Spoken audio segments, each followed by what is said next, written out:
Any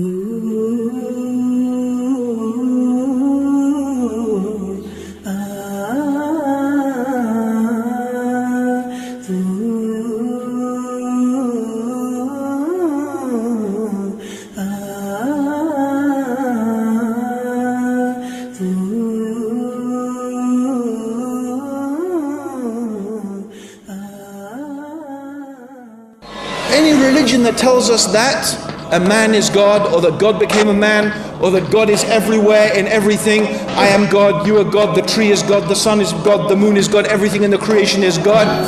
I say, what's the proof? Where's your evidence?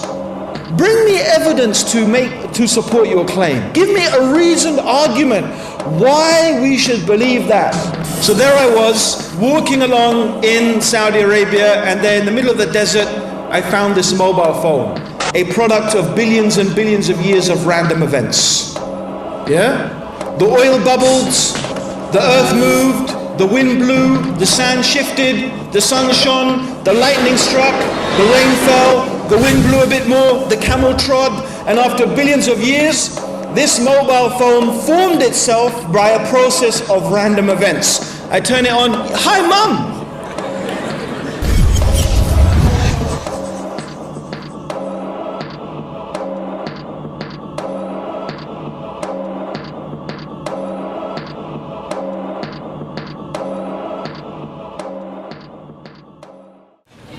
Assalamu alaikum wa rahmatullahi wa barakatuh. Sorry? Sorry? Oh, okay. I heard you the third time. I shouldn't have to ask a Muslim 3 times to give me salam, should I? Oh my goodness. What was that? Okay. There's this guy, his name is Anthony Green. Anthony Green? No, his name's Abdur Raheem Green. Abdur Raheem Green and we go back probably about something like 15 years, maybe, something like that. We actually were born in the same year, 1981. Who believes that, right? Many a true thing was said in jest, 1964, actually. So we were born in UK. Well, he was born in Tanzania. Can you believe it? Yeah. His father was a colonial governor. Okay. And once the colonies returned to the people who really owned the countries, So when the Brits left and the French left, and I don't know if the Norwegians actually had any colonies. I can't remember, but. When they left, then Abdur Raheem, he came back to the UK. He went to Ampleforth College, which is a sort of Catholic monastery, and he studied there. And then he went to the City of London, because that's what you do when you study at Ampleforth. And whilst he was at the City of London, he started to delve into the questions. What is the purpose of life? Who am I? Who are you? What is this universe for? And somebody gave him a copy of the Quran, and he realized it was, by all intents and purposes, the revelation of God, and he accepted Islam. And ever since, he's been telling other people about Islam all over the world. In fact, there's never really been a day when I've known Abdur Raheem not to have passed the message on to at least one person during that day. And it's quite a remarkable way of introducing a person, because he, truly speaking, does believe. And the person who believes, he goes out and he really loves for himself as others. That we should love for others as we love for ourselves. And none of you have truly believed until you do this. So, neighbors, friends, colleagues, he's always called them to understand the true message of Islam, away from the ugly headlines of the media that we have in the West today, away from the controversial statements that the media tends to hang around the term Islam, Muslim, etc. So, without further ado, I would like therefore to introduce one of my great pals, Abdur Raheem Green. Assalamu alaikum. Tafaddal.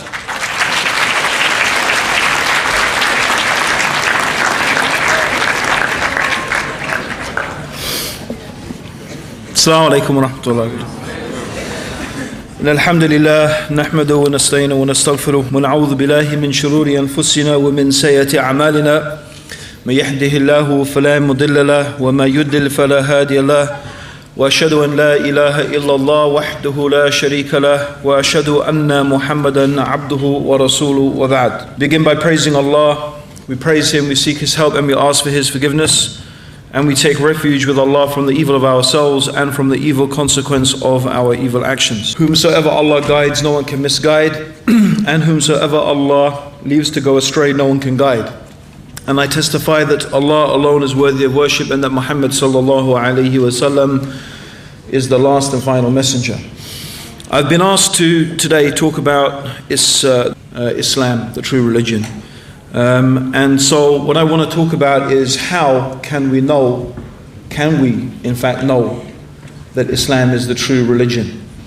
And before we can even talk therefore about the subject of how can we know Islam is the true religion, it might be worth spending a bit of time discussing the issue of how can we know something? How can you know something? That's a good question, right? How do we know that what's happening today is real? How do you know that we're not all plugged into a computer like in the Matrix? And this is all an illusion. That someone's going to come and do some amazing kung fu. No, but seriously, how do we actually know? How do I know this is not a dream? Well, you know, you don't. You can never be absolutely sure. But there are some reasons, and there are a lot of good reasons why you might think that that's not the case. Apart from anything else, what I want to dwell upon is what faculty do you use in order to make sense of the world around you?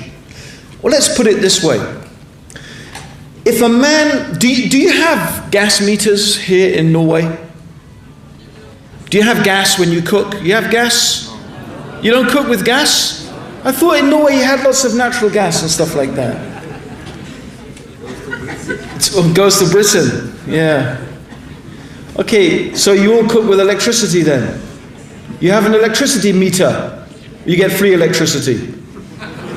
Oh, okay. So you have a meter, right? Do you have a meter? And does some guy come and read the electricity meter? So how do you know how much you're using? They just send it. You use this much electricity. No proof, no evidence, no nothing. It's going to be easy to convince you guys then. In England, okay, we have gas meters, electricity meters, and water meters. You can see it there, how much you are using and how much you are consuming. And a guy comes around and he knocks on your door, okay, and he says, I've come to read the gas meter. All right? That's how it happens in England. Norway is strange. I don't know, maybe you just trust people a lot. That's good. Okay? So here's a question. Right? Here's a question. If some guy comes knocking on your door, imagine you have electricity meters. Yeah, can you imagine that? Yeah? Alhamdulillah. Right? Thanks be to God. And some guy comes knocking on your door dressed in nothing except a pair of red underpants. Yeah, you don't have to imagine that if you don't want to. Okay? And he comes knocking on the door and he says, I've come to read the gas meter.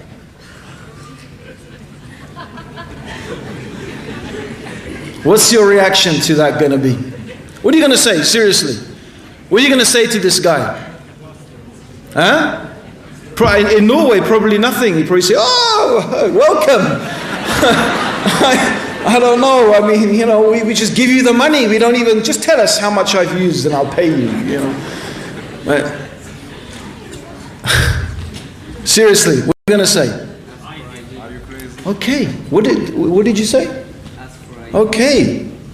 Because, you know, this is a challenge. Someone is coming to your house and he's making a claim. He's making a claim on you, on your money, on your wealth. Right? And so, as the brother said, he said, ask for some ID. Because usually when someone comes to read the meter or something like that, you know, you expect him to wear a certain uniform. He will. In UK, they will come with a certain uniform, British Gas, London Electricity, yeah? And he has a little computer, you know, where he puts the data in. And he has some ID. Okay.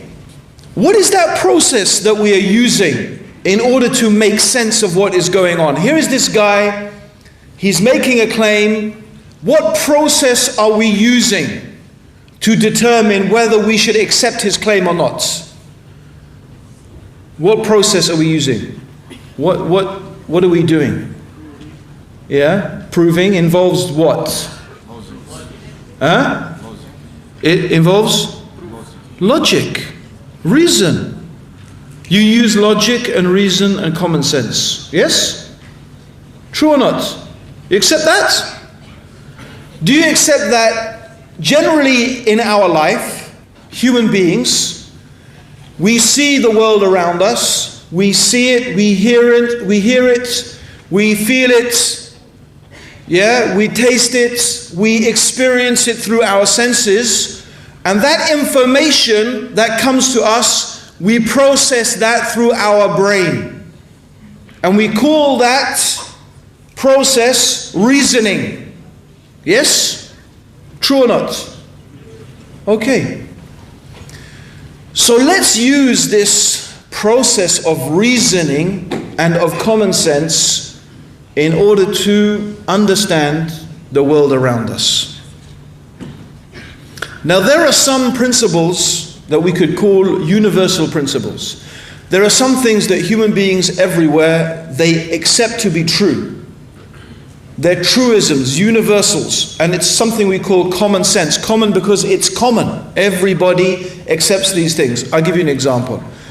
Would we all accept that part of something is less than the whole of a thing? Part of something is less than the whole. Yes? There you go. Yeah? Common sense. Okay. Would we also accept, generally from our human experience, you don't see something coming from nothing? True or not? Yeah? Except in Norway, when you get your electricity. But, no, you don't find something coming from nothing, right? Do you find order spontaneously arising out of chaos?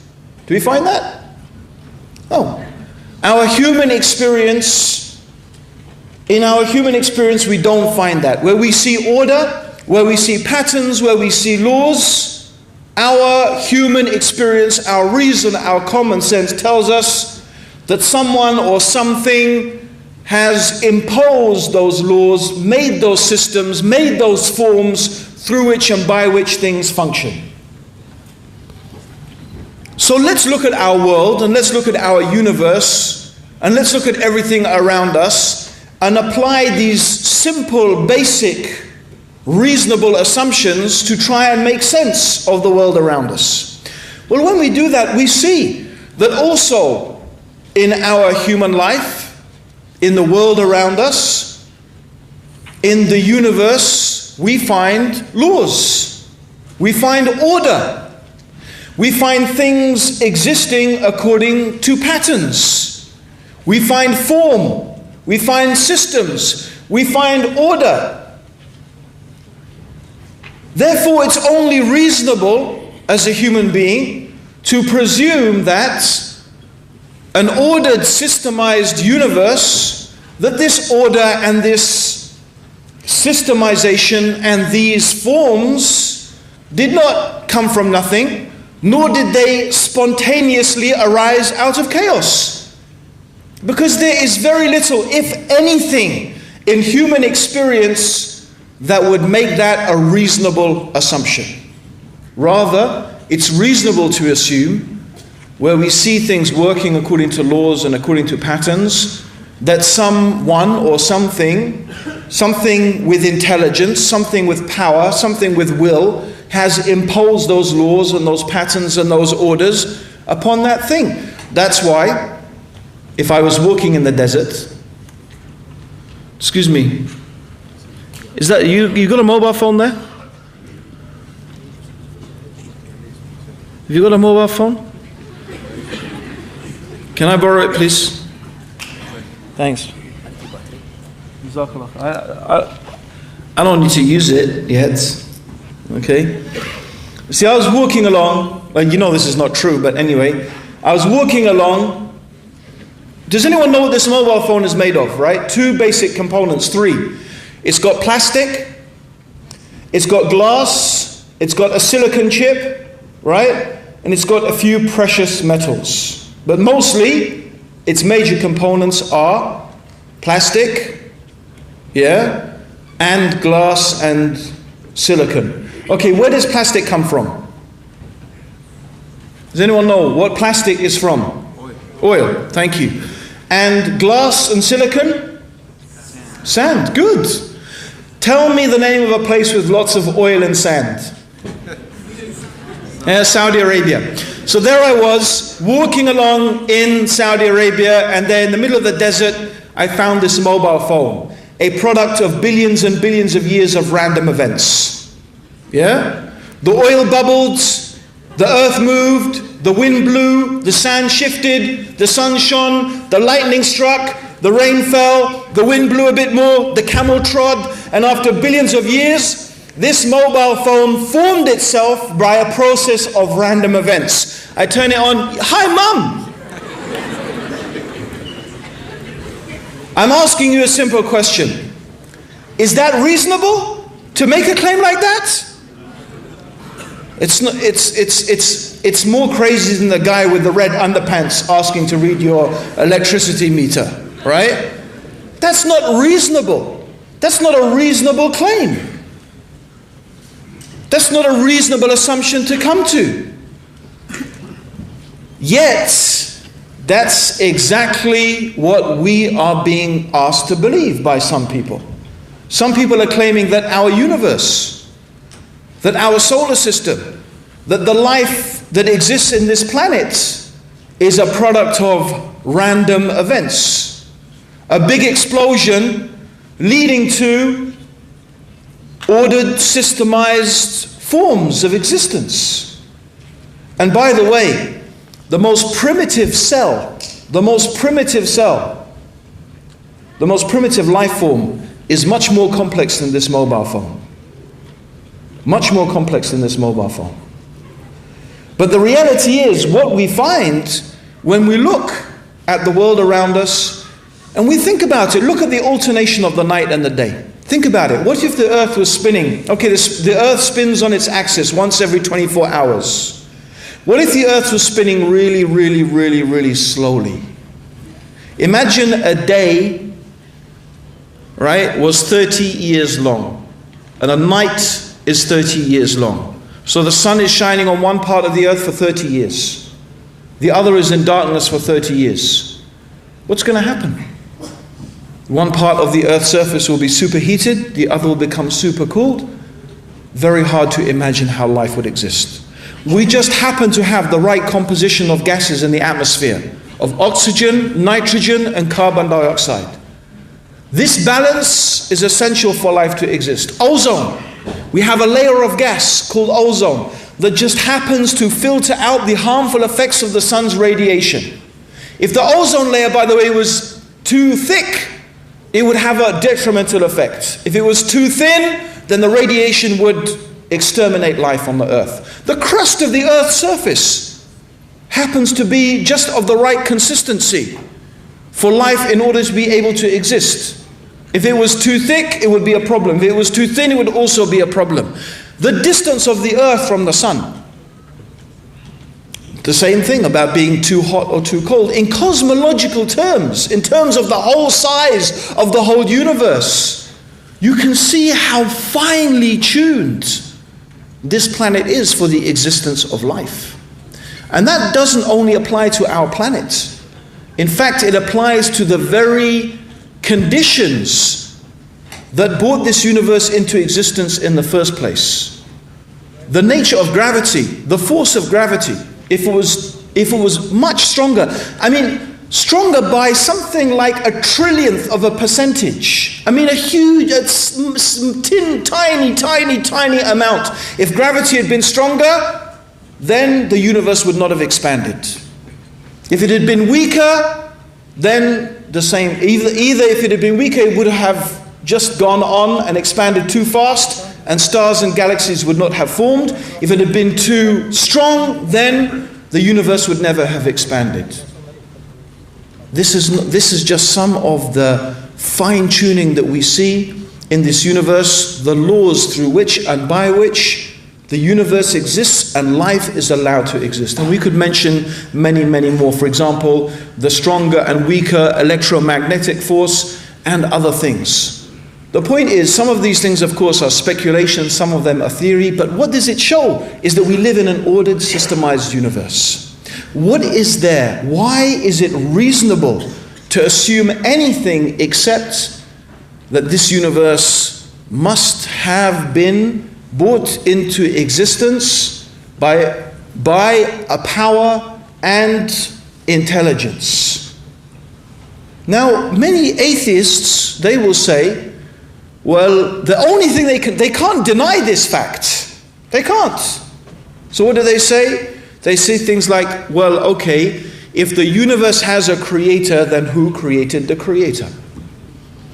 Okay, so if that's your argument, can we just take a step back and say, are you admitting at least, therefore, the universe needs a creator?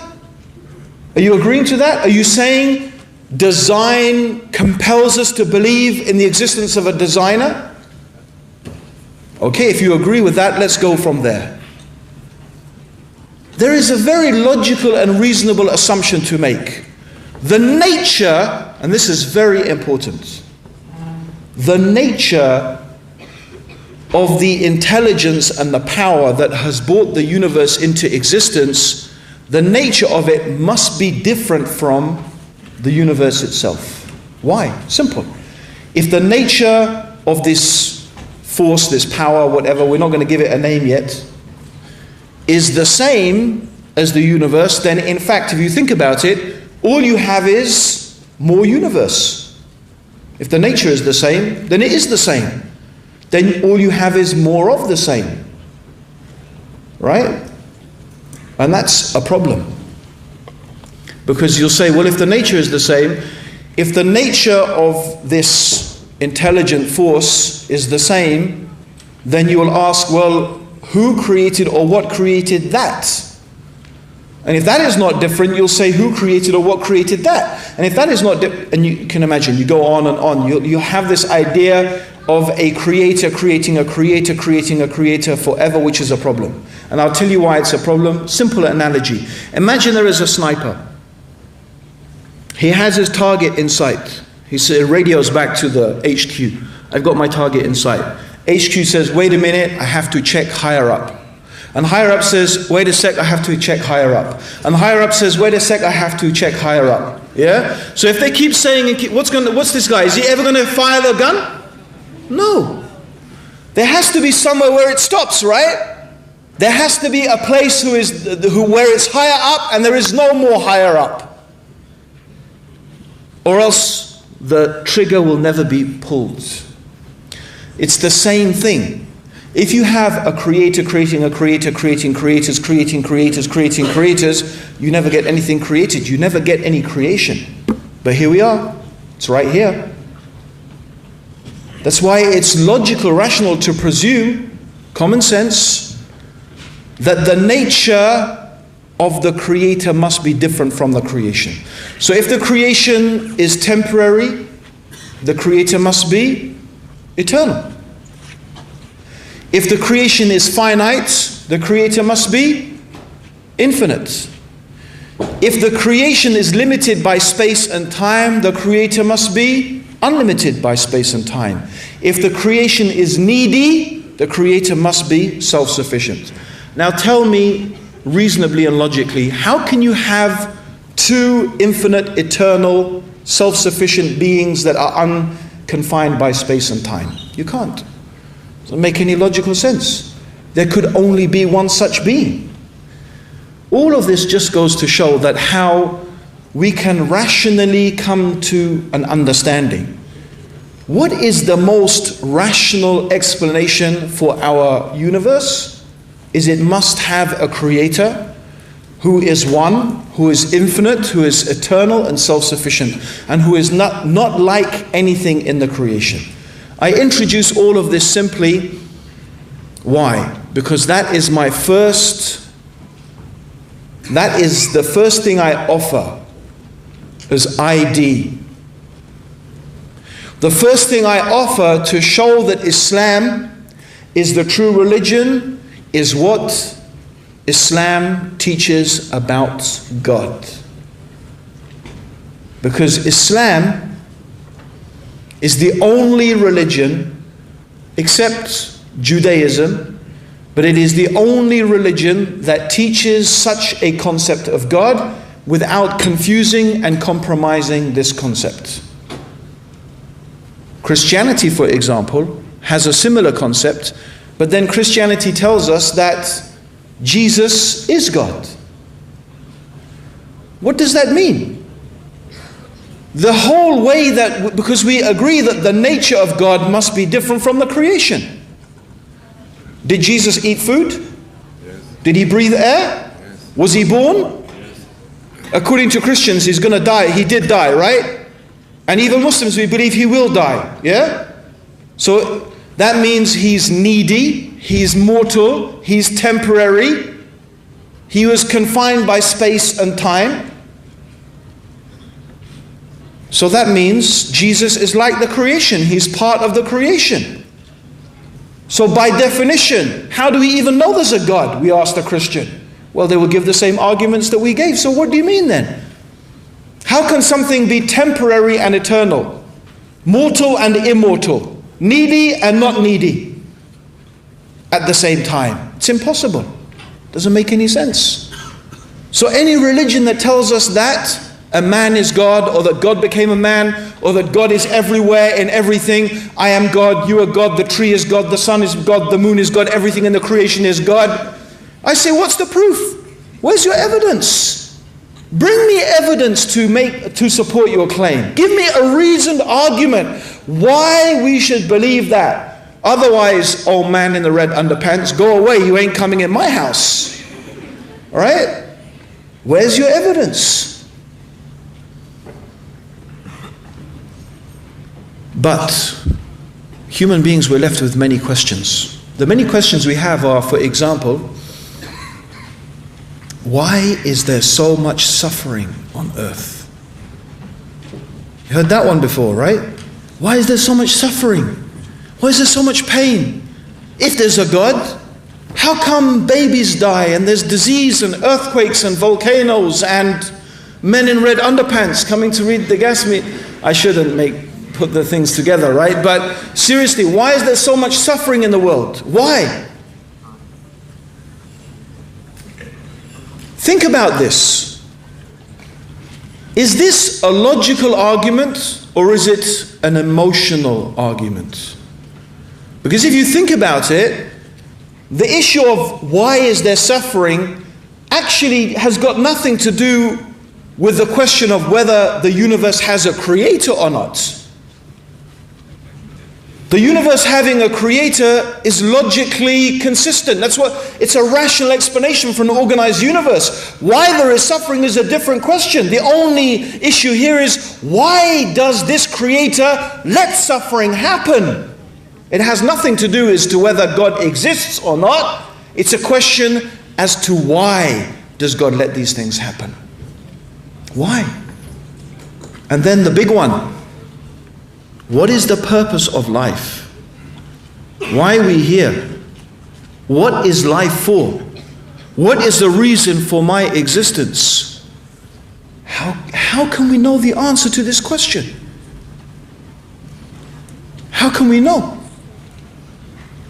And then the other question, what's going to happen when I die? Is there life after death? Is there life after death? What will happen to me when I die? How do I know the answer to these questions? You see, my brothers and sisters, behind this curtain over here, there is a room. And in that room, there is a door. Can anyone tell me what is behind that door in that room? Who can tell me? Come on, hands up. Who can tell me what's behind that door in that room? You know? Do you know? Do you know? What? How do you know? How do you know? How can you see? You can't see. It's over there. How can you see with your eyes? In fact, you're wrong, by the way. You're actually wrong. So what you said is wrong. You can't see it with your eyes. So can anyone tell me? What? Yeah, but I'm asking you, can you tell me what's in that room? Yes or no? No. Okay, the point here, my brothers and sisters, is to illustrate a very important point. This is the limit of reason.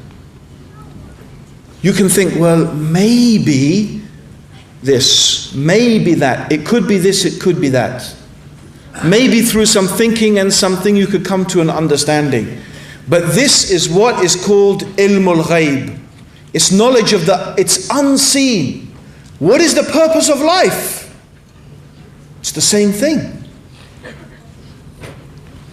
Is there life after death? When we die, is something going to happen to us? It's the same thing.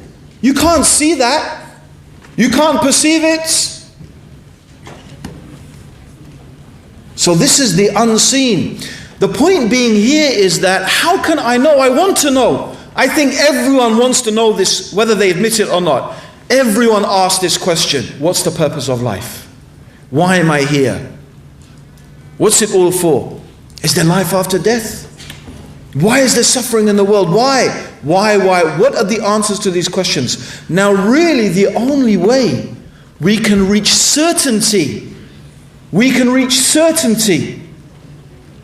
about the answers to these questions is when the one who created this universe, this God, this one infinite, eternal, self-sufficient being who created this universe, brought it into existence, created us, if he tells us, this is the reason for which I exist, for which you exist, this is the reason, this is what is going to happen when you die, okay, then we can reach some certainty. Then we can reach some type of complete and comprehensive understanding. But then there's another question. How do I know? How do I know something is from God? How can I know that this information is from God? We go back to our hidden room. Right? Let's give an example. This hidden room. Now if I tell you, okay, I can tell you what's in that room. You say, how? It's similar to the man in the red underpants, right? I'm telling you, I know what's in this room. You say, how do you know? You say, well, I work here. How do I know you work here? Well, here's my ID. Right? Here's my ID. I'm the engineer. And I know every single nook and cranny. And I can tell you, well, this, and I can tell you that, and I can tell you so many, and I can give you more and more things until you will say, yes, now I believe you. Right? And so I tell you, okay, what is behind that door is You don't really want to know, right? There's two doors actually. One's the toilet and the other's the exit, as the brother said. But, so, and there might be another door as well. But the point being is, forget the details. The point being is that I need to give you some information to convince you. So the point being here is something that is from God, something that is from the all-knowing, all-wise, all-seeing, all-hearing creator of the heavens and the earth. And we're presuming some things about God. I know that may not logically or be logically necessary, but we would expect some information that is from the creator. We would expect some certain things from that creator. We would expect some ID, we would expect some qualities. No, so let's first of all look at what Islam says.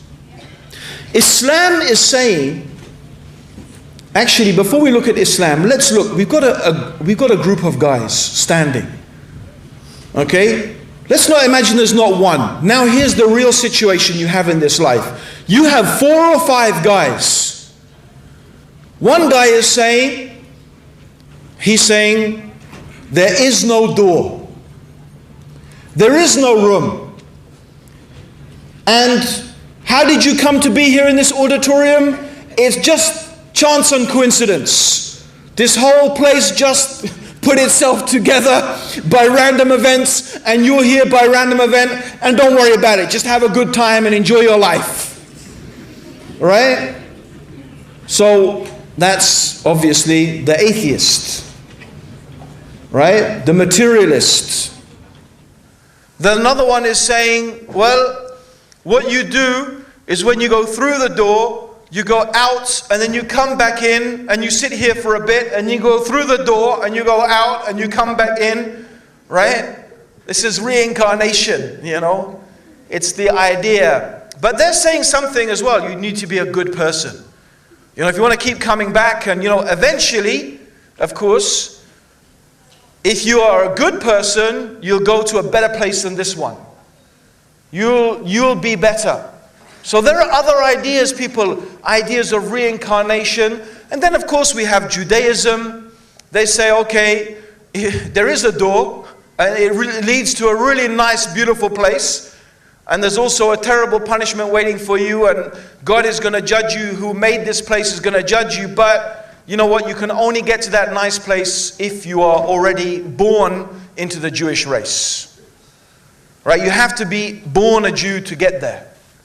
This is, by the way, actually what a friend of mine went to the chief rabbi in England and asked him, if you're a non-Jew, how can you get to paradise? He said, you can't. There's no hope for you. Right? So it may be true, right? It might be. I mean, just because I don't like it, it doesn't mean it's not true, right? But it's a bit helpless for the rest of us, right? And we still want to ask the question, well, why should I believe you? Why did God put me here? Why am I here? Why then? Okay? The Christian will tell you something different, of course. And we have Islam. But at least 3 of these religions, Judaism, Islam, and Christianity, have a very similar story. They are saying that God, the Creator, this Creator, has revealed a message.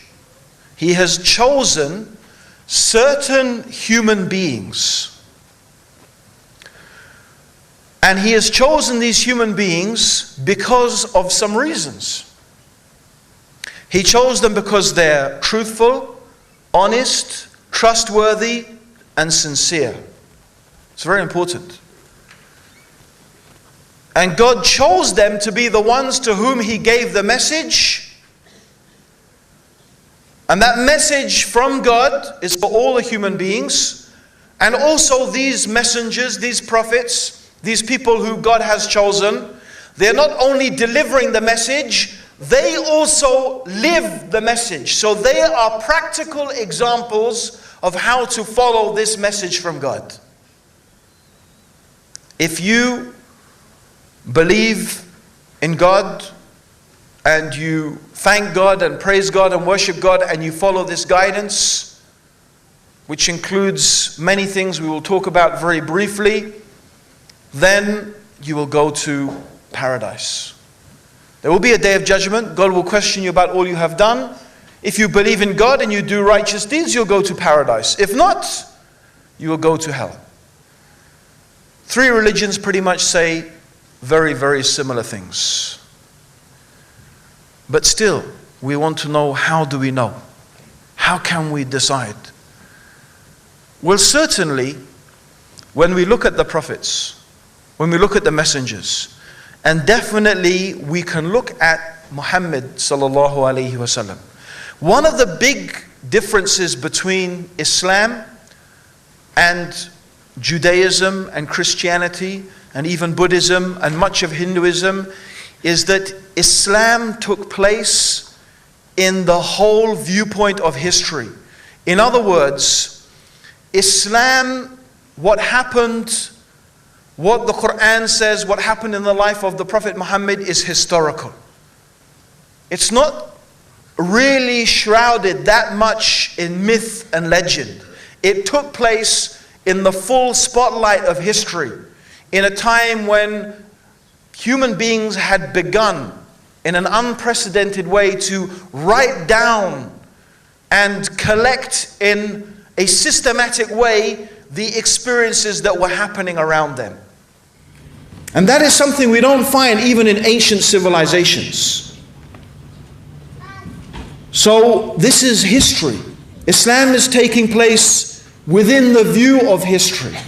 So when we talk about the things the Prophet Muhammad said and the Prophet Muhammad did, actually we're talking about something that is pretty much agreed upon as being historical. Of course there's differences of opinion, but by and large, much of what we have about the life of the Prophet Muhammad is agreed to be historical, in a way that's not true about the life of Moses or the life of Jesus. And there are things that took place in the life of the Prophet Muhammad that would lead a reasonable person to assume that what he was speaking is the truth. So this is the first thing. Muhammad, may God's peace and blessings be upon him, is believable. He's believable because why? He's proven himself to be truthful. He's proven himself to be trustworthy. He's proven his sincerity. He's proven his honesty. And that is proven in his life. And you can see many, many examples of that. What is very important here to understand, and this is important for Muslims, as well as people who are not yet Muslim, is that you can't judge the Prophet Muhammad or Islam or any religion based upon, oh, I just don't like that. I don't like that law. I don't like that rule. I don't like that punishment. It doesn't sound very nice to me. Yeah? Well, you know, I have a really bad toothache and the dentist needs to give me an injection. The last time, by the way, I went to the dentist, this is a personal thing, you know, the dentist tried to inject me, I nearly bit her finger off, okay, because I'm so terrified of injections, right? But the point being here is that the fact that I don't like it doesn't mean it's not a necessity to have my tooth pulled out. Right? It's illogical. There's no rational basis to say, oh, I don't like your religion because it has some laws that just sound a bit bloody to me, or, you know, or maybe they're too soft. Other people may complain, oh, your laws are too soft. You don't just kill everybody for everything? That's what we do. We just, you know, someone steals, kill him. Someone looks at me in a bad way, kill him. You know? In some societies that may be exactly what happens. Right? So if you think about it, that's not the right way to judge. No, let's look at the man. Let's look at the man himself. The man who brought the message. Was he truthful? Was he sincere? Was he trustworthy? How did he behave throughout his life? And with Muhammad we can do that. We can look at his life. I just want to give a couple of incidents because obviously we don't have time to go through the whole of the life of the Prophet. But there's just two incidents I want to mention. Number one, this is very early on in the mission of the Prophet Muhammad. Of course, his mission was to call people to believe in the one Creator who is unlike anything in this universe, that people should not worship the creation, but they should worship the Creator, and that they should follow the guidance that God had given, the Creator had given, through the prophets, and of course through him being the final messenger. So this is his message. Okay. So this is his message. So the people, they are really resisting this. Of course, because the Prophet is saying a whole lot of things that they don't like.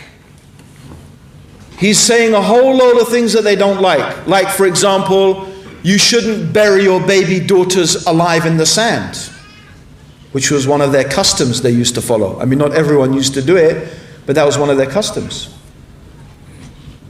This is what Islam was saying.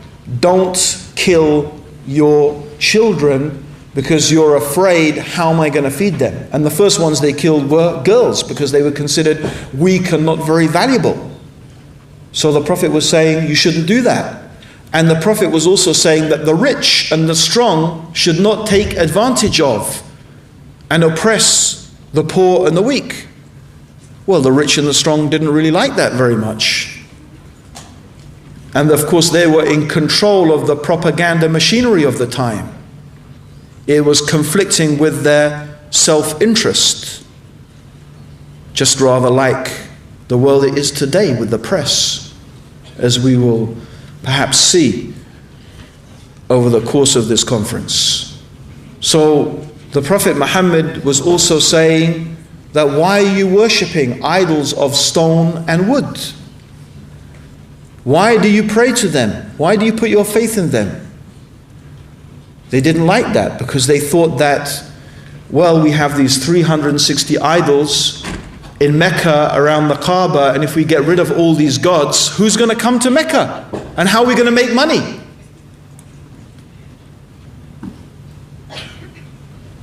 Yeah.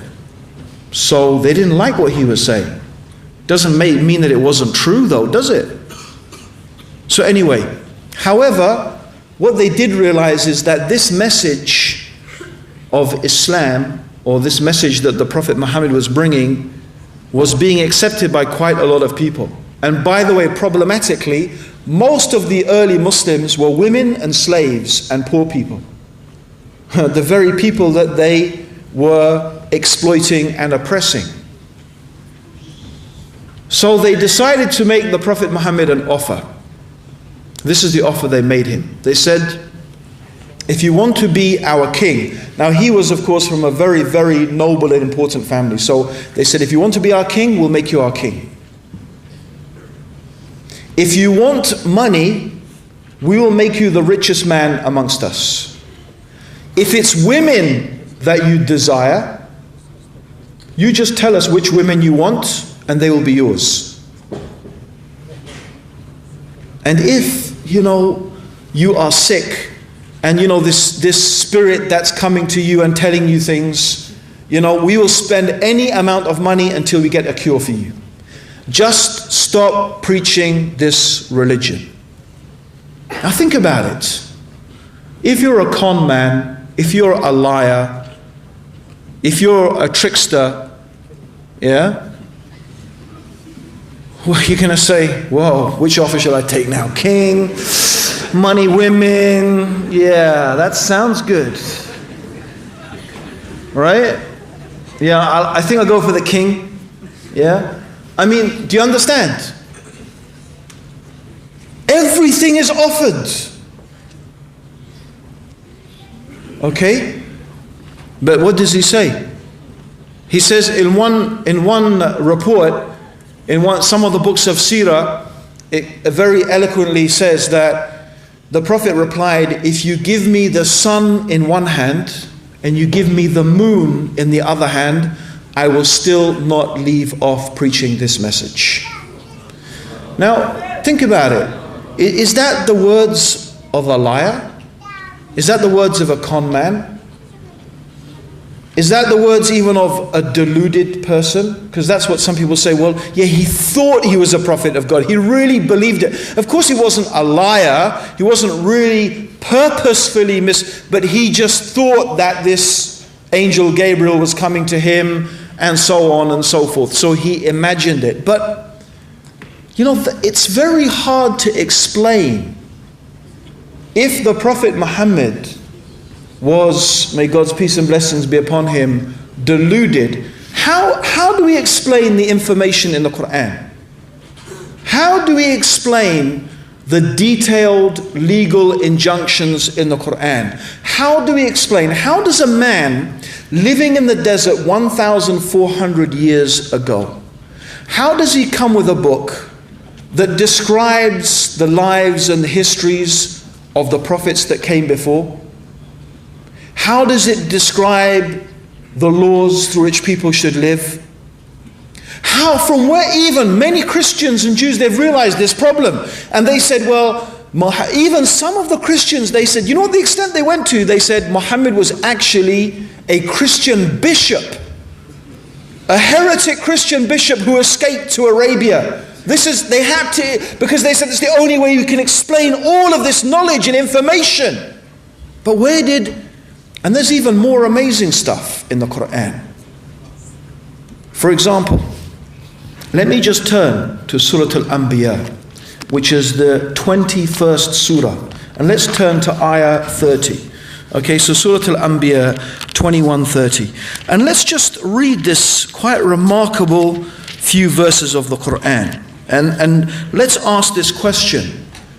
From where does this information come? This book is 1,400 years old. Let's remember that. 1,400 years old. Okay? And I'm just going to read the English translation of it. Okay?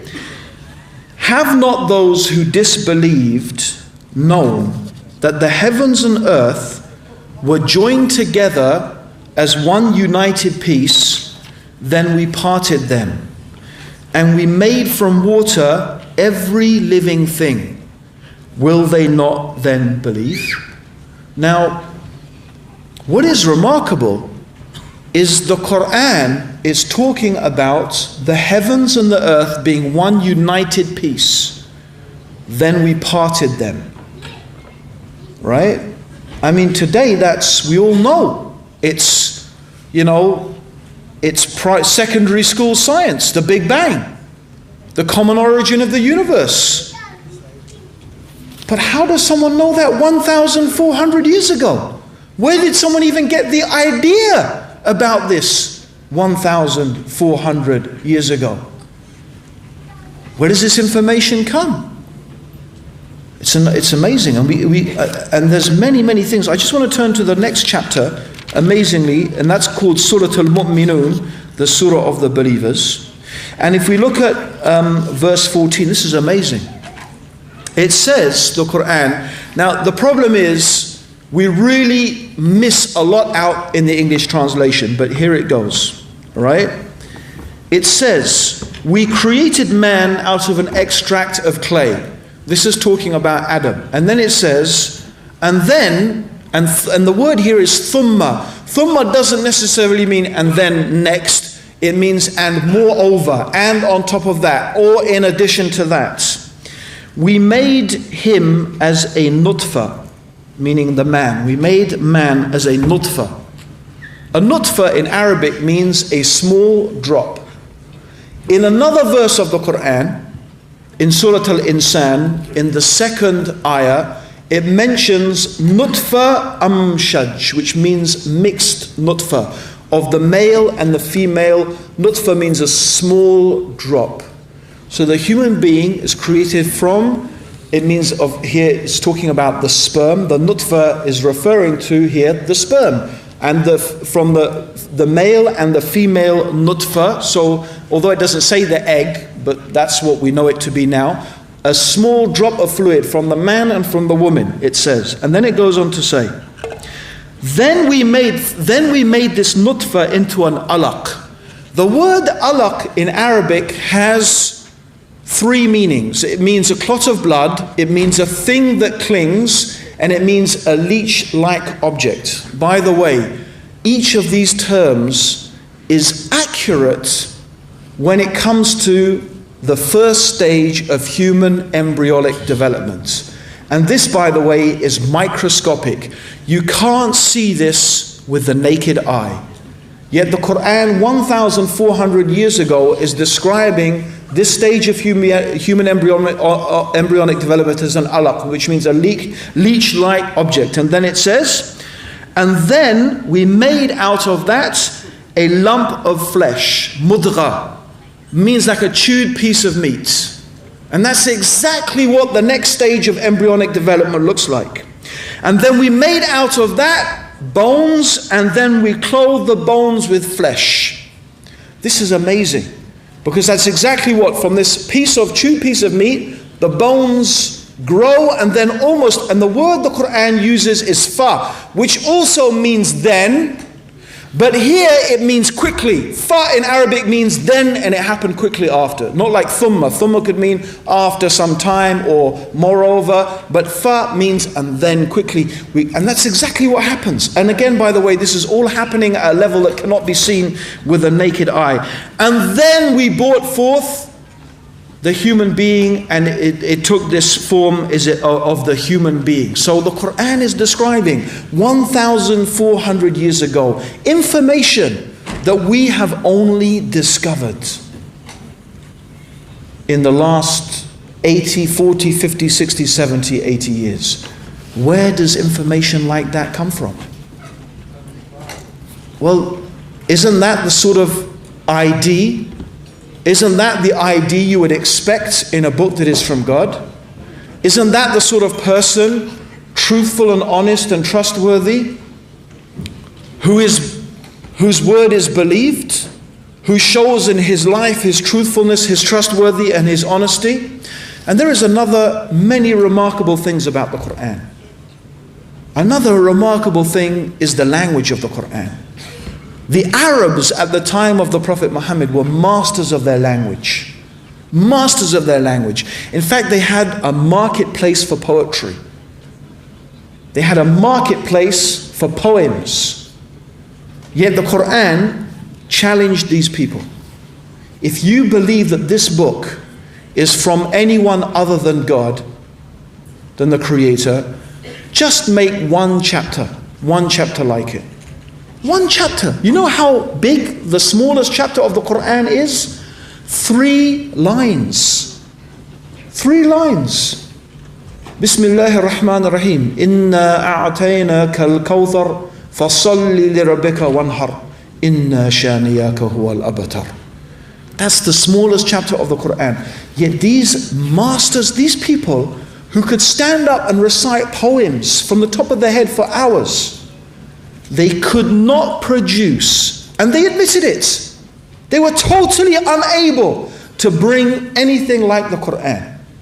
Because the Quran was not like anything the Arabs had. It wasn't poetry. They know what's poetry, and it wasn't poetry. It wasn't normal speech. It wasn't rhymed prose. It wasn't anything that they had experienced before. Yet, they were Arabic words. The language, they understood it. They understood the words. Yet they could not make anything like it. They knew when they heard this that this could not be the product of a human being. And there's another thing, a really truly extraordinary thing. And I know a lot of Muslims, you don't think much of this. But it is truly remarkable that this book, the Quran, you can go anywhere in the world. You can go anywhere in the world. Here in Norway, you can go to Timbuktu, you can go to South Africa, you can go to Malaysia, you can go to China, you can go to Siberia, you can go to the US of A, you can go to Chile, and you can find a Quran from all of those different places. In fact, you know what? You can go back 100, 200, 500, 600, you can go back 1,000, 300, 400 years. In fact, we can find manuscripts dated from very, very soon after the death of the Prophet Muhammad. And you can compare them with the Quran that we have today. And you know what? you will not find a difference between them in a single letter. There is only one Quran. Yes, the style of writing, the font, if you like, has changed. There have been the vowel marks to help people who are not Arab pronounce the Quran correctly, but the words, the actual words, the same. A book that has not changed for 1,400 years. And another amazing thing. There are kids as young as 4 years old, and many of the age of 7, and hundreds of thousands, if not millions of Muslims living today and throughout the whole of our history who have memorized this entire book from cover to cover, have memorized it and can recite it from memory. How is that possible? How is that possible? These are the signs. These are the indicators.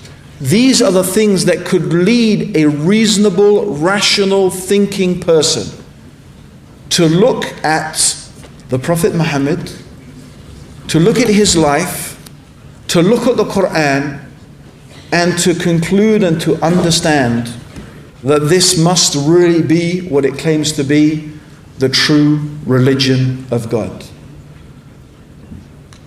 Having said that, what does the religion of Islam teach? It teaches you what? To speak the truth and not lie. To make to keep your promises and don't break them. When someone trusts you with something, you keep the trust. Be good to your neighbors. Obey your parents and treat them respectfully. Look after the poor and the weak and the needy. Enjoin what is right and forbid what is wrong. Live chaste, moral, decent lives. That you should pray to God 5 times a day at regular times. You should discipline yourself spiritually. Train your mind to be aware of God. Train your consciousness through prayer, through charity to cure you of stinginess, and through fasting, not eating and drinking in the month of Ramadan from dawn until sunset. Because if you can control your appetites, you can control your eating, your drinking, it proves you can control yourself. You have self-control. You learn patience. And that once in your lifetime, if you can afford it, you should make pilgrimage to Mecca, where you will stand with people of every race, of every color, of every creed. And it doesn't matter whether you're a king, you're a millionaire, whether you're famous or not, whether people think you're beautiful or not. None of that matters, because you're just wearing 2 pieces of cloth. Because God does not look to your outward appearance. God does not look to what car you are driving. God does not look to what house you live in. God does not look to whether you have designer clothes or not. God is looking in your heart to see whether you are sincere, whether you are a person who loves Him and worships Him, whether you are a truthful and honest person or not. That is what is important to God. And that is what you know at Hajj. It doesn't matter whether you're black or white, Arab or non-Arab. It makes no difference to God. What is important to God is your piety. Do you fear Him? Do you love Him? Do you obey Him? Have you surrendered yourself and followed the guidance that He has sent down with His final messenger Muhammad? May God's peace and blessings be upon him. These are the ways and the means through which a person who thinks, the person who ponders, the person who reflects can know that Islam truly is the religion that has been revealed by God for the guidance of all of humanity. My brothers and sisters, may Allah guide you, may Allah guide me, all of us, upon the path of truth. May Allah bless all of you. Assalamu alaikum wa rahmatullahi wa barakatuh.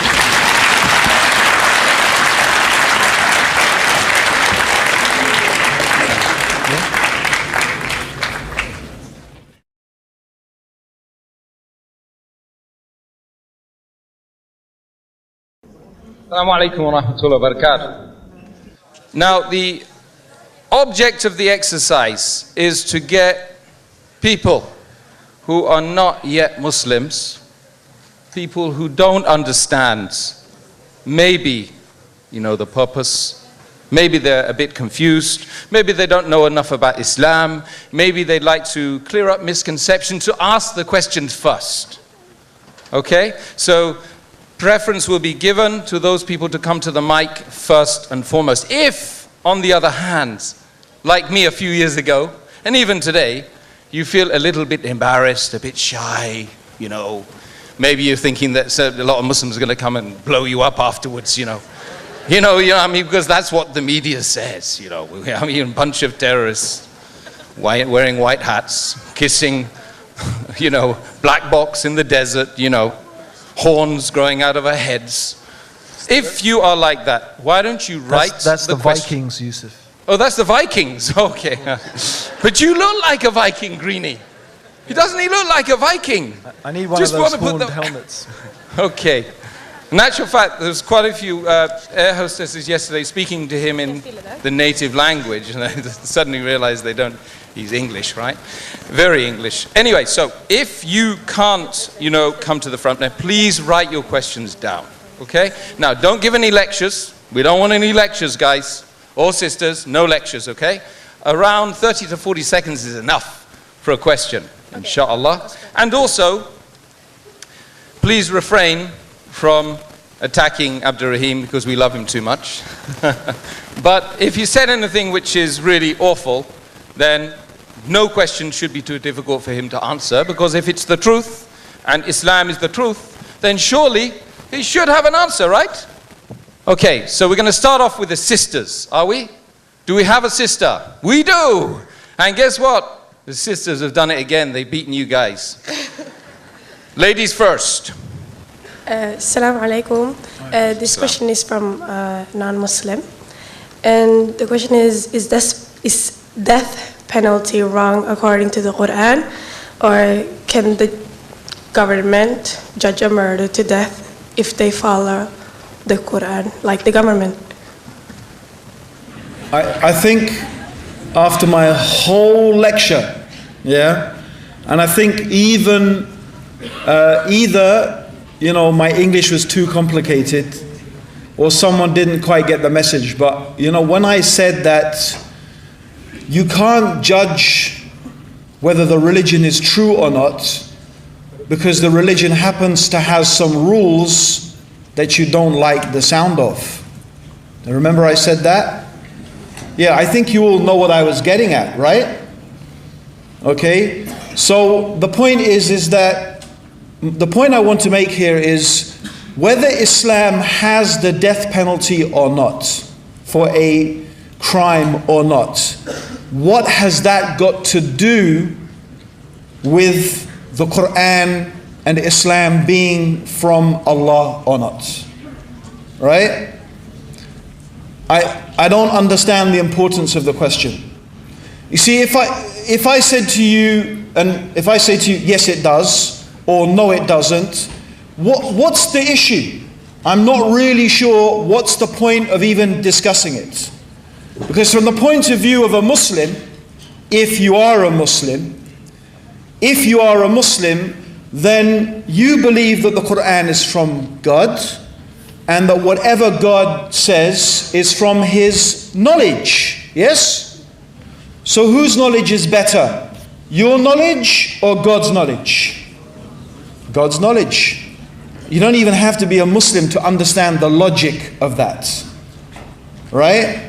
Even someone who's not a Muslim can understand the compelling logic of the knowledge of God being far superior to even any collection of human individuals' knowledge. So the important thing here is that we have to assess, is the Quran from God or not? If you are a Muslim, and when I say a Muslim, if you're actually a person who understands that being a Muslim means submitting yourself to God, as opposed to a person who happens to be originally from Pakistan or Bangladesh or Somalia or Morocco or wherever, and Islam happens to be the religion of your people, and Islam for you is just, a bit of your culture, like you eat samosa as sambosa, okay? That, you're a Muslim, right?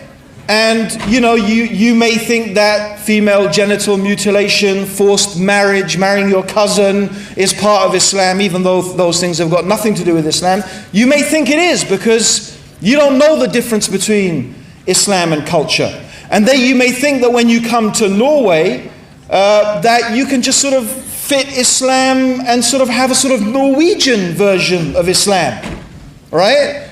And just fit that into, as a Muslim, of course, we're going to always respect the laws of any society in which we live. That's part of what Islam demands from us as Muslims living in a land that's not the Islamic land. There's a difference between that and what I actually say. No, if I'm a Muslim, what God says, I accept it. Now, if this is strange, I would like to refer everybody, even if you're not Muslim, I'm sure the story of Abraham or Ibrahim is very familiar to you. Yes?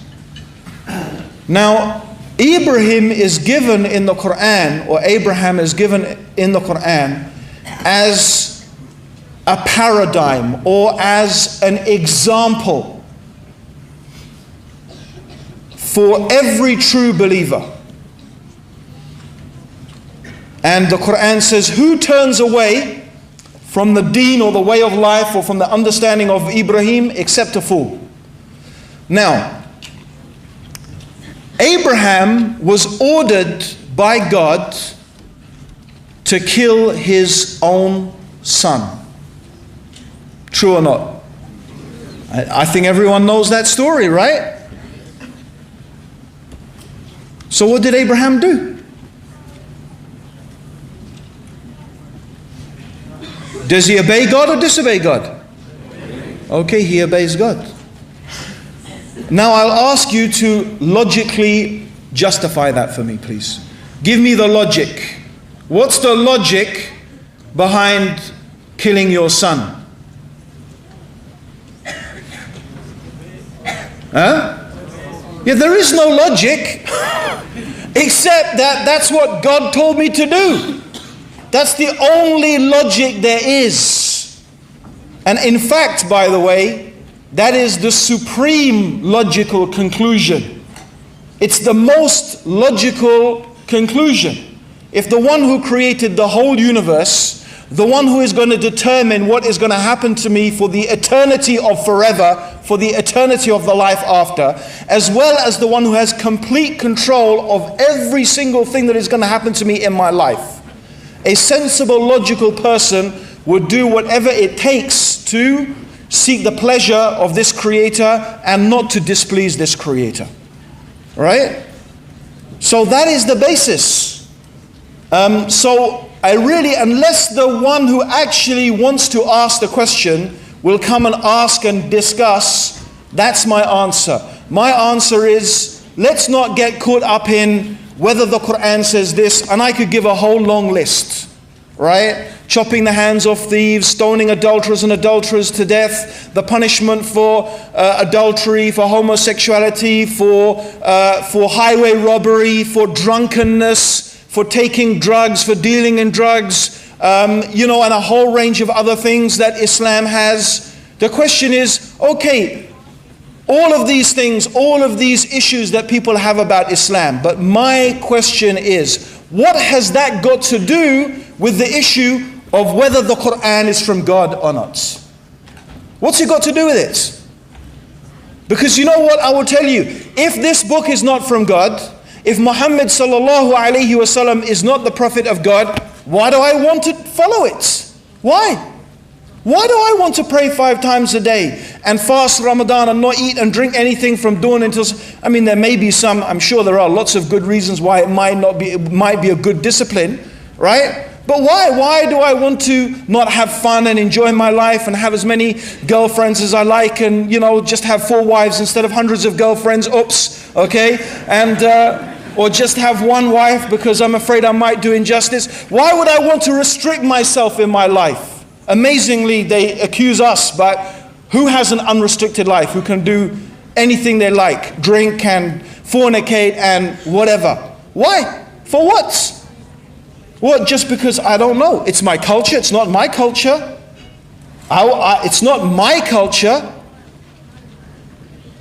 No, I follow this for one reason, because I believe this is from God. If this is not from God, I have no interest in, okay, then I would say, Muhammad, he was a nice guy, he was a clever guy, he was whatever. I'm sure the Quran has some interesting things to say, and so do lots of other books. But why would I follow Islam? I follow it because I believe it's from God. That is the important question. Is this book from God or not? That's the issue we need to address. That's the issue we address today. That is what I thought I gave some pretty conclusive, rational reasons for an intelligent person to believe that the Quran is from Allah. Okay, thank you very much, Abdur Raheem. Jazakallah khair. I think that probably wraps that question up. Now, what about the brothers? Where are you, bro? Where are you, brothers? I thought, is there any questions from the brothers? Yep, would you like to come forward, sir? Excellent. That's brilliant. I think we should give him a round of applause for that. Yes. Thank you very much.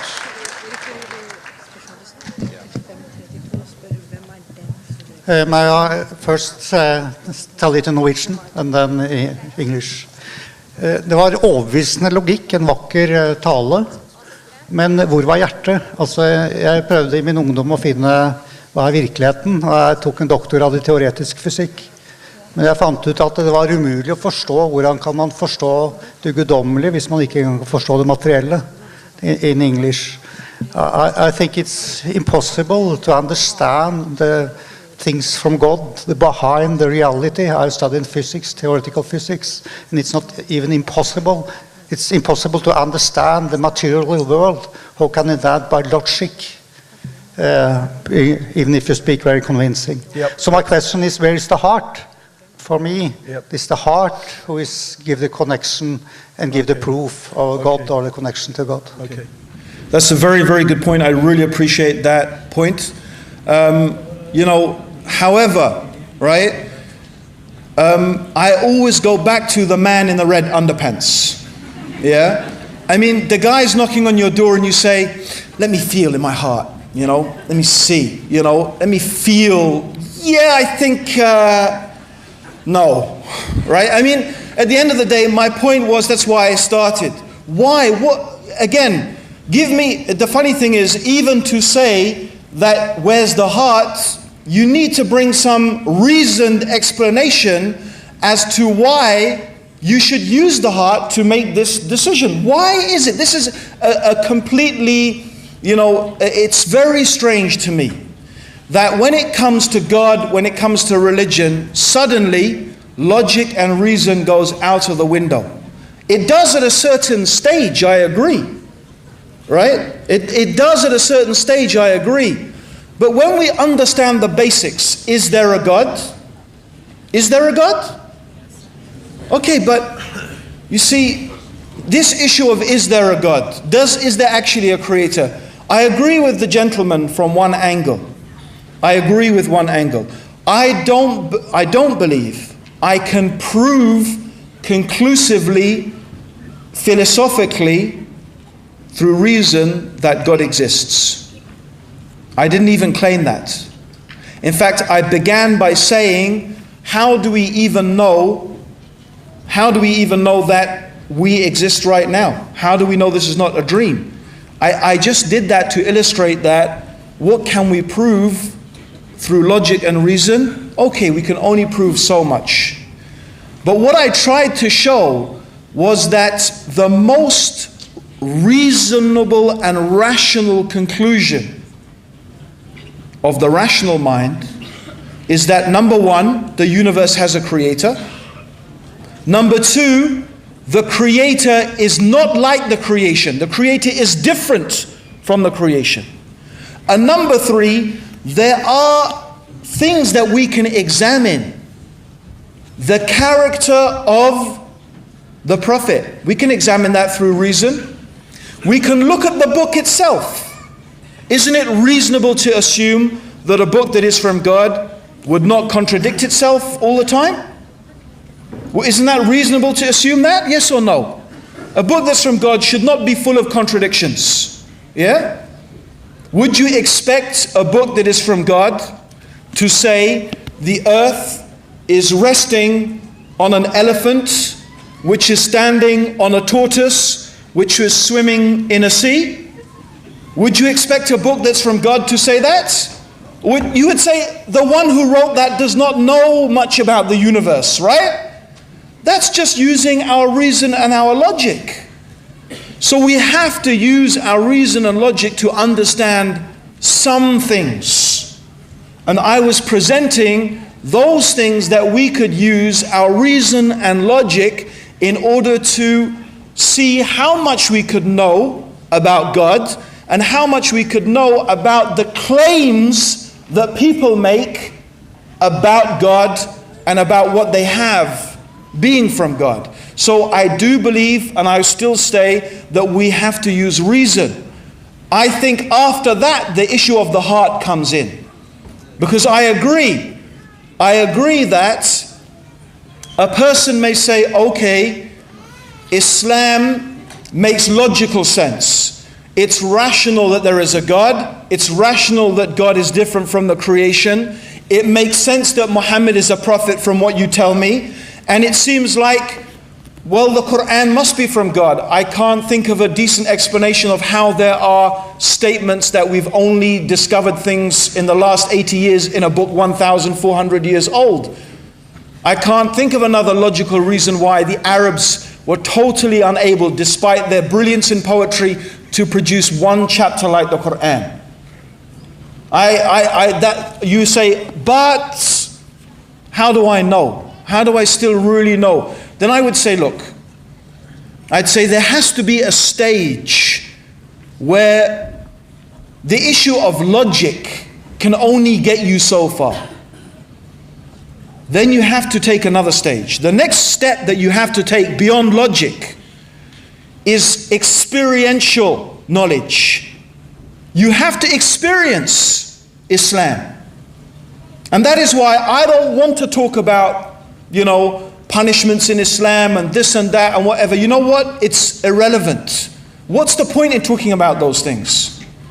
Because unless you can experience living Islam, the brothers and sisters in this room, those people who get so upset, and sometimes it's not right the levels to which they go, but they get so upset when people insult the Prophet Muhammad. Why? Why do Muslims get so upset? I tell you why. Because a Muslim experiences Islam. That's the heart. You want to know about the heart? That's the heart. When I live Islam every day, when I experience the profound beauty and pleasure and bliss of worshipping Allah alone and living my life according to the guidance of God, when I experience that's the heart. This is where the heart comes in. This is my experiential knowledge. I am so grateful to Allah, and I love the Prophet Muhammad so much because he's the one it's through him that I got this information. He lived this life of Islam. That's why we love the Prophet Muhammad sallallahu alaihi wasallam so much. That's to do with our heart, and that's to do with our experience. So I give the example, Yusuf. Thank you. Okay. No. Yeah, okay. I know what you're trying to do, but the more you try and hurry me on, the more I'm going to take time to answer my question. Okay. Anyway, I nearly finished. Someone asked me, can you make your answer short? I said, no. You know why? It's a trust. It's a trust. When someone asks you a question, it's a trust. Right? Giving an answer that I don't feel happy about is betraying my trust. Yeah? So I'd rather give 2 long answers than 20 short ones that I don't feel I really explain myself. So finally,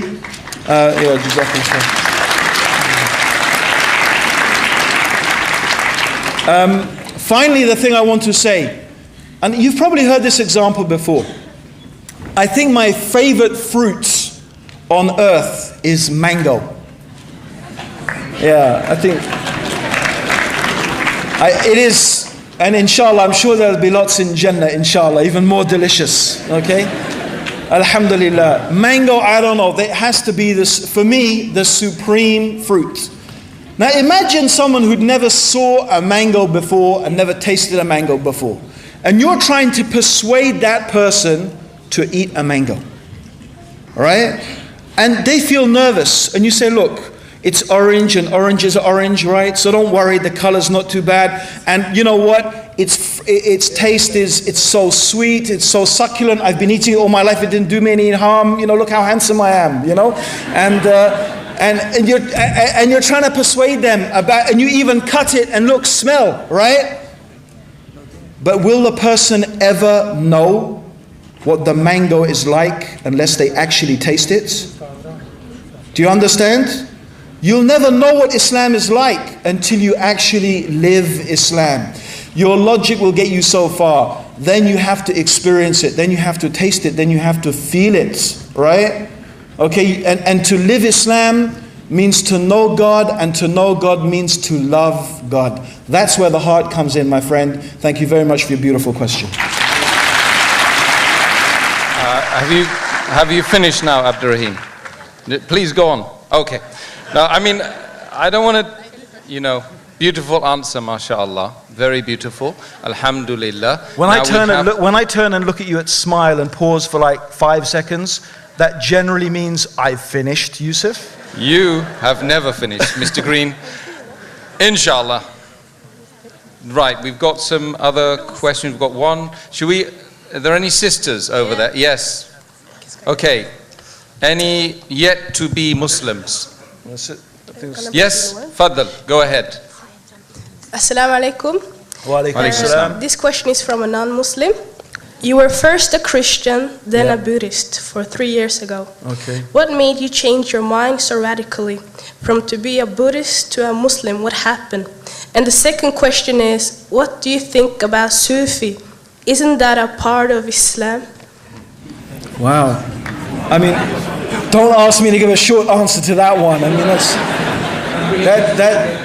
that's 2 separate lectures, but I will try to keep it reasonable. Okay, it's very interesting. I was just talking to a gentleman about this issue of Buddhism. Okay,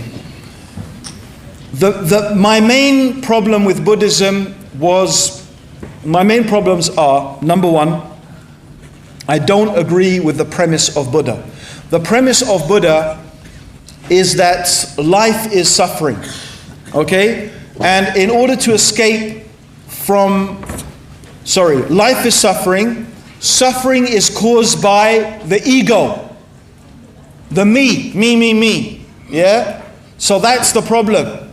The suffering in life is caused by the ego. So therefore, the way to escape suffering is by annihilating the ego. That means the word nirvana actually means annihilation. It means annihilation of yourself. You are no longer identifiable as a you. You are just.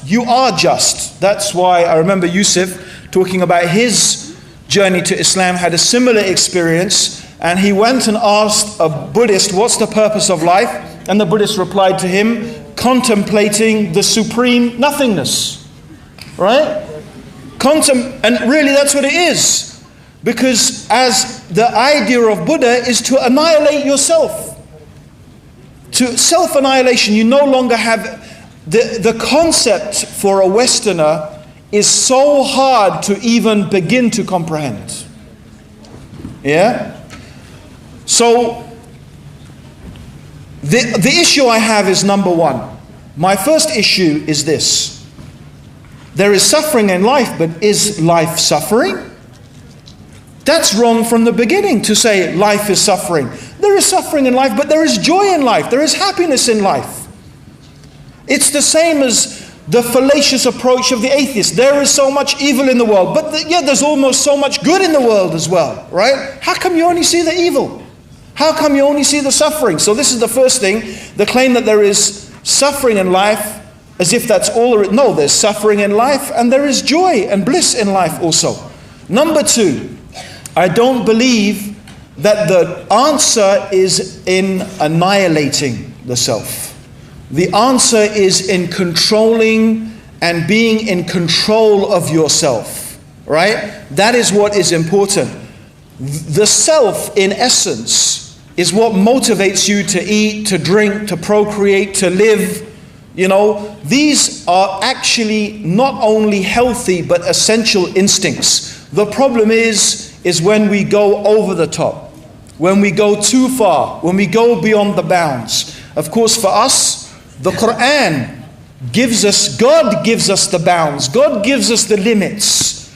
And the religion of Islam teaches us the system through which we can control ourselves. That's why partly we pray 5 times a day. That's why we give the charity. That's why we fast. It helps to teach us self-control, to be in control of consciousness, and to live a God-centered life, not a self-centered life. So the other problem with Buddhism for me is that it ignores the issue, the whole issue, and the question of God and the existence of God. This is highly problematic. So those are some of the issues that I would say I had philosophically with Buddhism. And what was the other part of the question? Sorry? Sufis. Okay, Sufis. Okay, that's a big subject. You know, the problem with Sufism is the term Sufism covers a broad range of things. There are some Sufis who are not Muslim.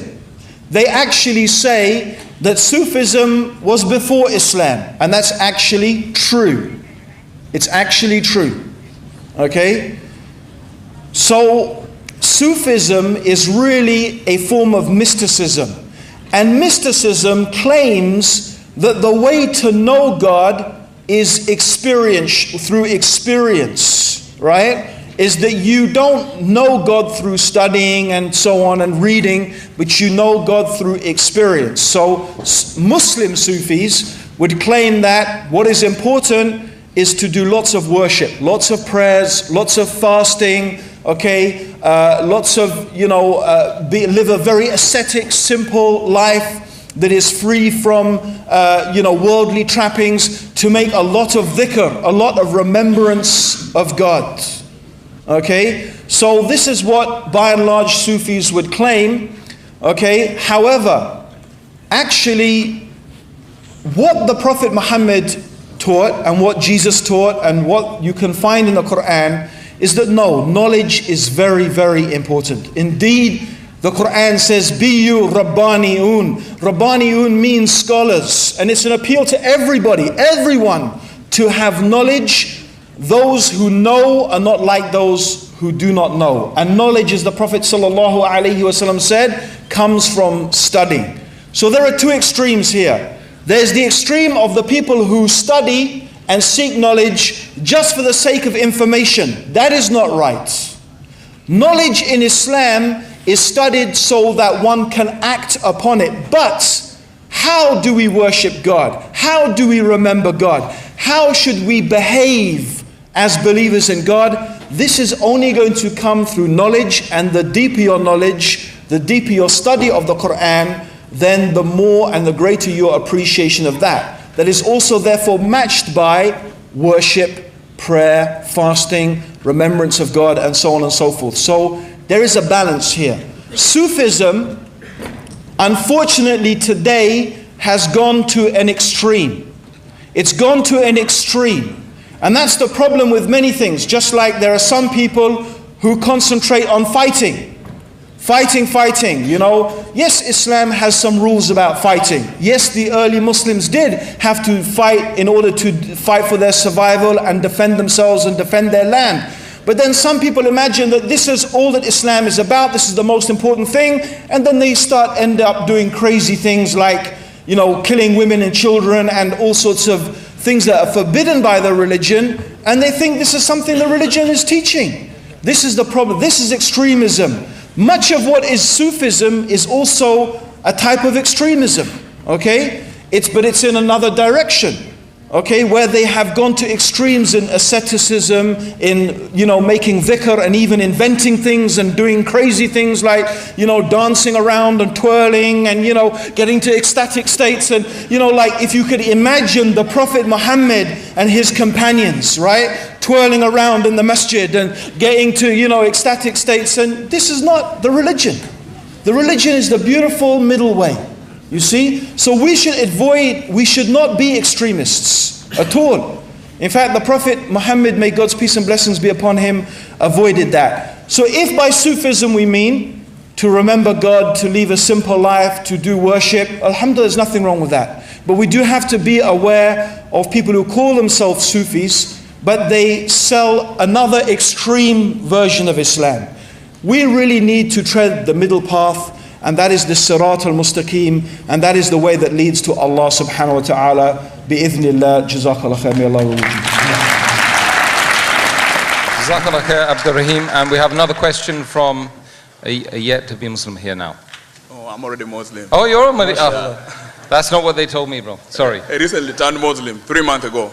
Oh, excellent. Sharif. Takbir. Allahu Alhamdulillah. Akbar. Takbir. I don't yet know whether I can go ahead and ask you 3 questions, brief questions. Okay.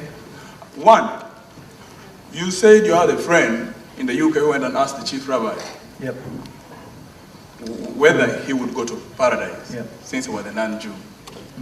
So the question is, why would me and you practice Islam and Christianity, yet you already know we're not Jews and we wouldn't go to paradise? Yes. The difference is here is that the difference here is, of course, as Muslims, we look at Judaism from the point of view of a religious belief. No, the Jew does not look at it from the point of the view of a religious belief. Yeah, being a Jew is not only a religion; it's also you can't really technically. Not all Jews, by the way, say this. I have to say, not all Jews say this. Yeah, but there are Orthodox Jews. I mean, an Orthodox means they claim that this is the proper way to understand the religion. Yeah. They claim that being a Jew necessitates that your mother is Jewish. You can't be a Jew unless you're born of a Jewish woman. Yeah? So it's not only, and even in England, by the way, Judaism, being a Jew, is not a religious definition. It's a race. Jews are defined as a race. Do you understand? Okay? So, and this corresponds to what many Jews believe. Yeah. So, do you see how it's highly problematic? It means that you have to be born of a particular, from a particular race, not depending on your deeds or your actions or your belief. Yeah. So that's the problem with it that I said. Yeah. Okay. Thank you very much. Second question. Okay. The Middle East, Yes. and the rest of the world. Okay. We today live in this world because of the Middle East. It changed the entire course of history. Yes. Islam and the Yes. Bible. Straight to my question. The Quran talks about brotherhood. Yes. The Bible pretty much talks about brotherhood. Yes. Why is it that we don't see brotherhood being practiced in the Middle East? Yeah, but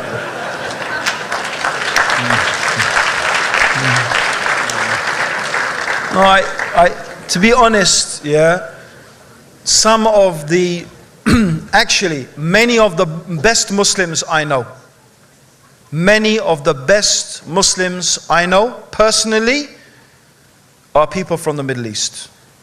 When they are good, mashallah, they are so good. Yeah? Because they have the language, they have the culture. You know, there is, I don't know, maybe even something in the desert air or something. I don't know. You understand?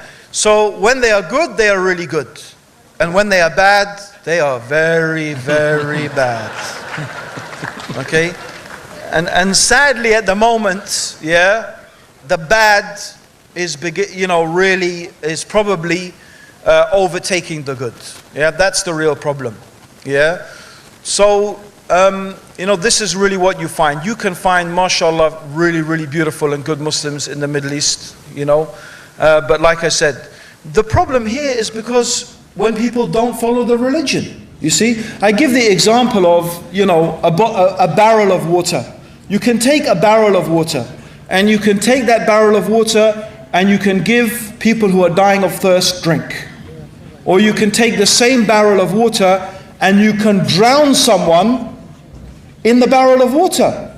Is that the fault of the water? Is the water's fault? No. The religion of Islam has been sent as guidance from Allah to give life to the hearts and the lives of human beings. If we follow this guidance properly, alhamdulillah, we will experience that life and that beauty. But just like the water, you can take the religion, you can abuse it, you can misuse it, you can misapply it, it can become a tool of oppression. Yeah? So that's the case. The religion can be used properly or it can be abused and misused. So that's the case with the Middle East or anywhere else. And the problem is we're not following our religion. Anyway, brother, I want to say, you know, to everyone in this room, it's always very easy to point your finger and to look. You know, my mum used to teach me. My mum used to say, don't look at your brother's plates. Look at your own plates. You know, you ever see that? You know, you got your plate of food, but you're always eyeing up what everyone else has got, right? It's like, you got your plate of food, eat your plate of food. The thing is, yeah, if I look at myself, I will surely say, I have so many sins, I have so many problems, I am so far from Allah, I'm so far from being a good Muslim. How can I have time to look at the faults of others? That's why there's a saying, blessed is the one who is so busy with their own faults, they don't have time to look at the faults of others.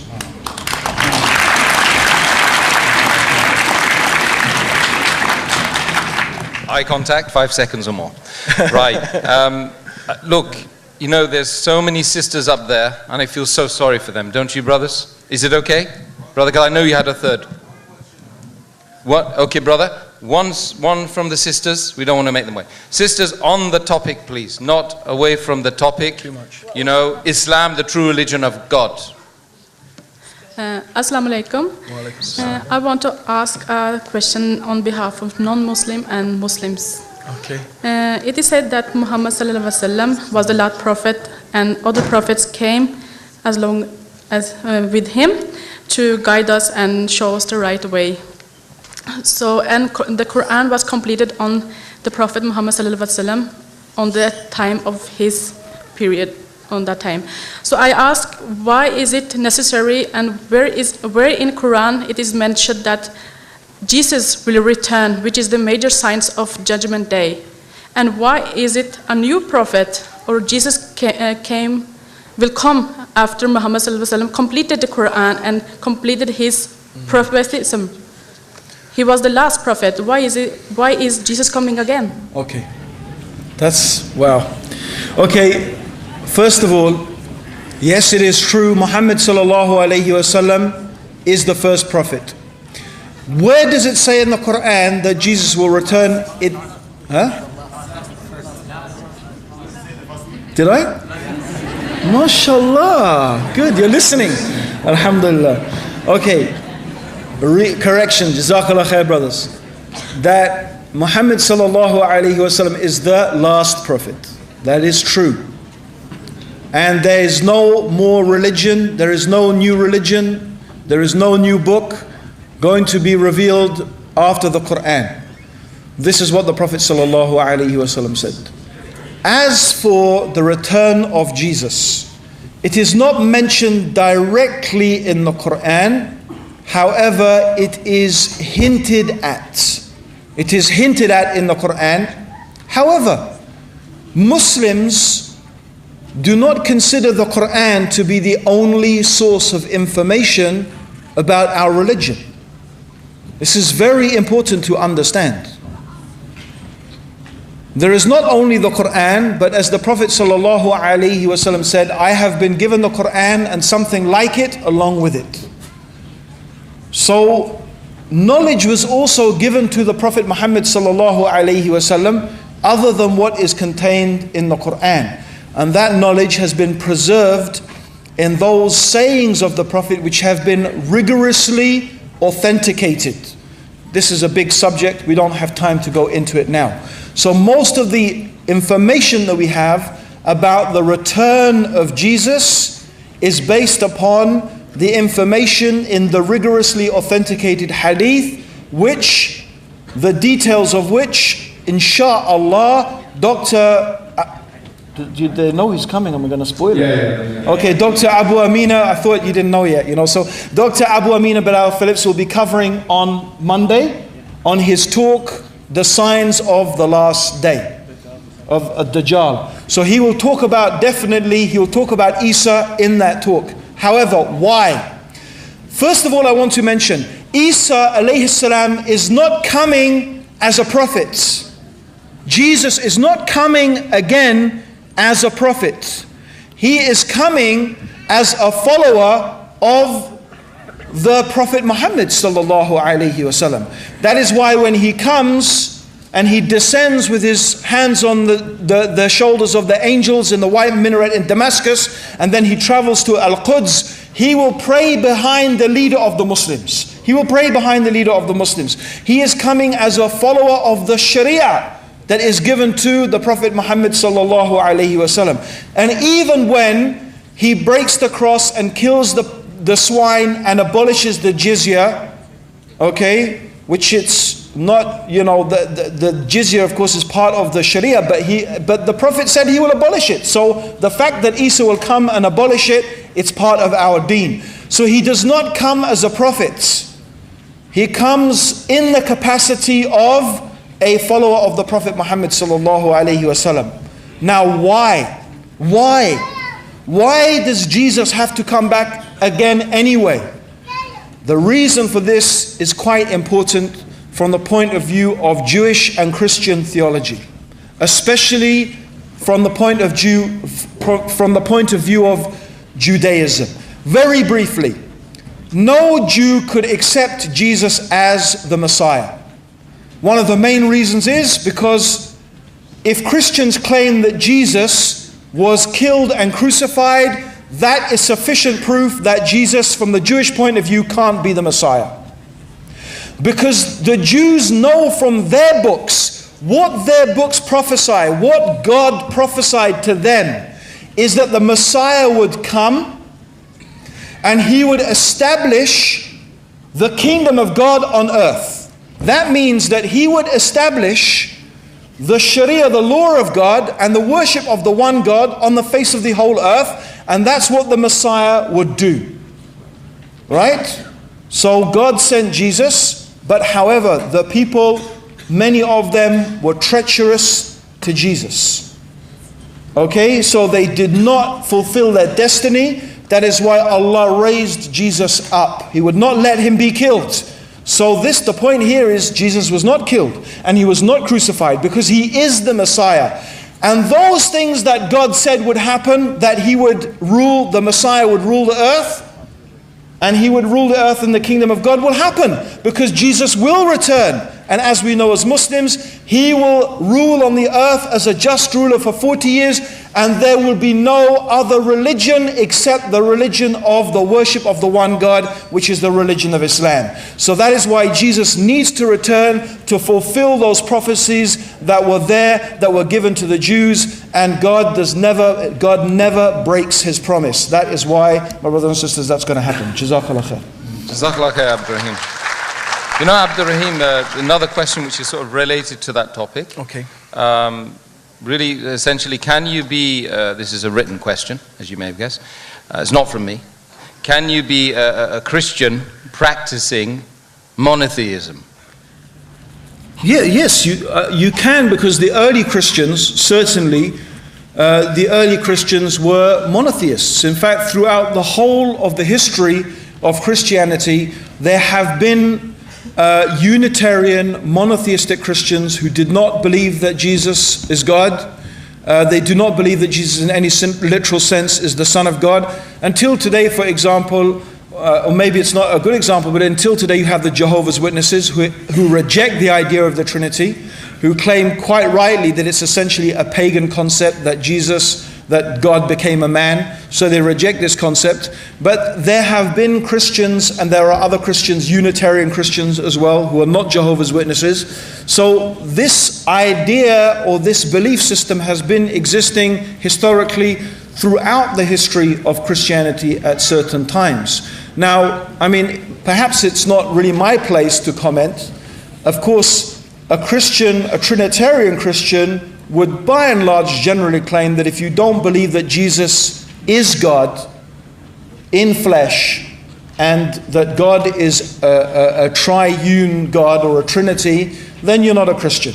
It doesn't matter what you can call yourself, whatever you like, but you're not a Christian. That's what generally Orthodox Christians would claim.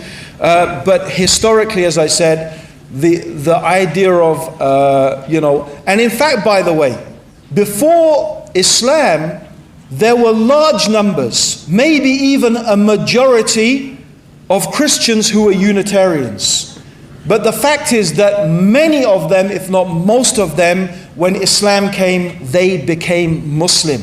That is why you don't find so many of them today, because most of the Unitarian Christians realized that the Prophet Muhammad sallallahu alaihi wasallam was indeed what he claimed to be, the final messenger of Allah. And so if you are a Unitarian Christian, I would